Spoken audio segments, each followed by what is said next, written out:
So a promise is a promise, and today I'm gonna try and build a Springlock suit, and also try not to die. So if I'm gonna build this suit, I'm gonna need to do a little bit of research.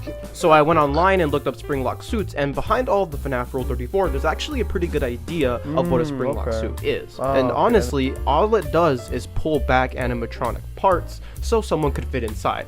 And obviously, you know, Springlocks fail, it gets pretty dangerous and deadly. So now what we're gonna do is send this old Springlock arm attachment into a retirement home, because we're gonna build a completely new Springlock arm attachment that's basically gonna be an upgraded version of the old one. And the first thing I wanna work on is the Springlock. So instead of 44 pounds like last time, I'm just gonna... These springs are 52 pounds of capacity, and they should be pretty strong. And just to make sure that they're strong, I decided to chuck them at a wall, and they didn't shatter or break, so I'm pretty sure they're gonna be strong. Now with that strong spring, I built the new Springlock, which had a steel exterior, a strong spring, and a threaded rod. And the threaded rod makes it really easy, so I don't have to weld almost everything onto this thing. The strong spring, which is going to add a lot of pressure, and then the entire thing is going to be made out of steel this time. This entire project is going to be steel. Well, if it's going to be made out of steel this time, why is this one on a piece of wood? It's actually only on a piece of wood because I built this as a test version. So I used this thing to test it against ballistics gel, since ballistics gel is kind of close to human skin, and it went instantly straight through the ballistics gel, like in a blink of an eye. The fact that it went through the ballistics gel made me realize, you know, this will work. This should work. So I went through with building more of the Springlock arm attachments for all the limbs and stuff. And then I wanted to actually do something new this time. Now this is a metal pipe, and I didn't just buy it because I like the funny noise it makes when it falls. I actually bought it so it can kind of be like the endoskeleton part and the arm attachments, instead of just like kind of that U thing I had before. So I added spikes on the pipe to make it sharp. Then I decided to put my arm through the arm attachment just to make sure they were sharp enough.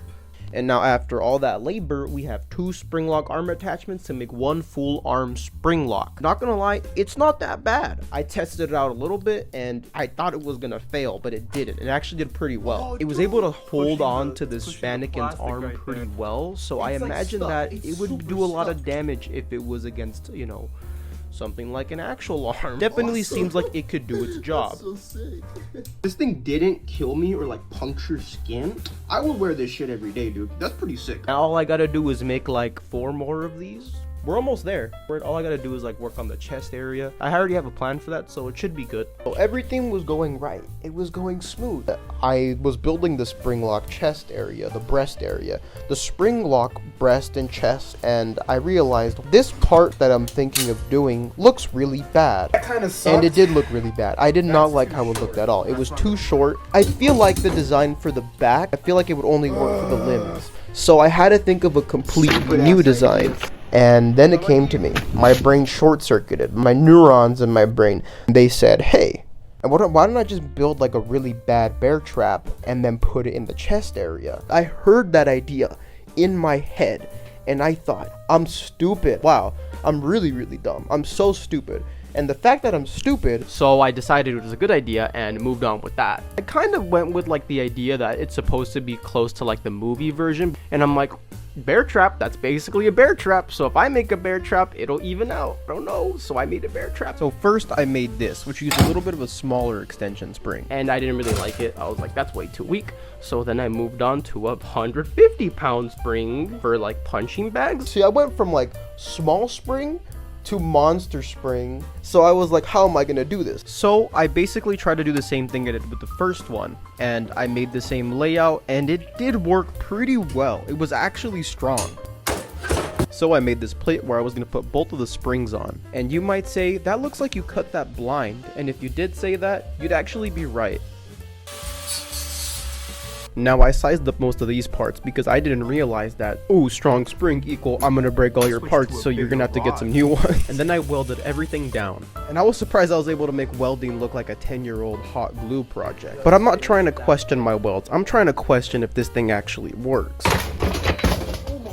That's good enough for me. So I screwed it into the shell that I made. I don't even think the bear trap is what's gonna kill you. It's the scoliosis you're gonna get after wearing this thing. This thing's freaking heavy. Then I thought about doing one more test just to make sure that everything was gonna go off the right way inside the shell.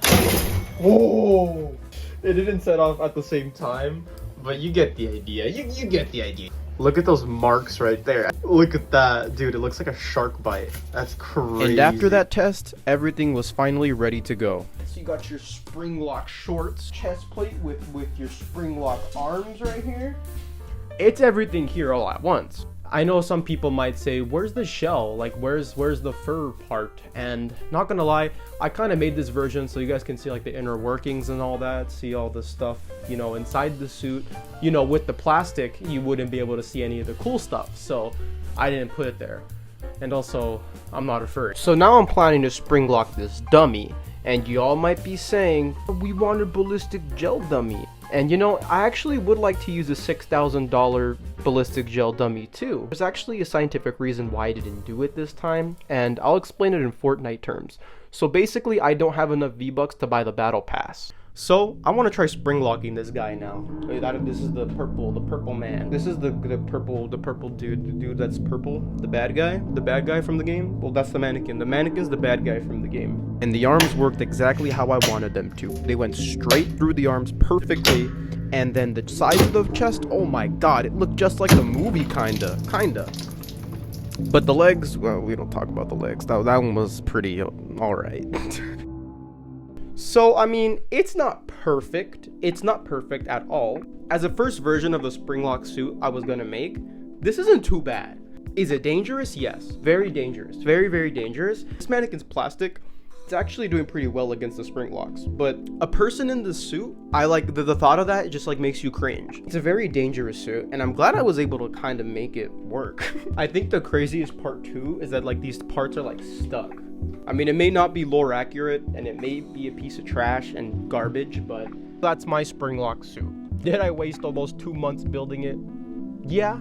At the end of the day, you know what I got out of this project? A pretty cool can opener. So if you like this video, subscribe. And always make sure to enjoy the small things in life. Wait, that sounds like a dick joke. I did not mean to end the video with a dick joke. Oh my god, fuck.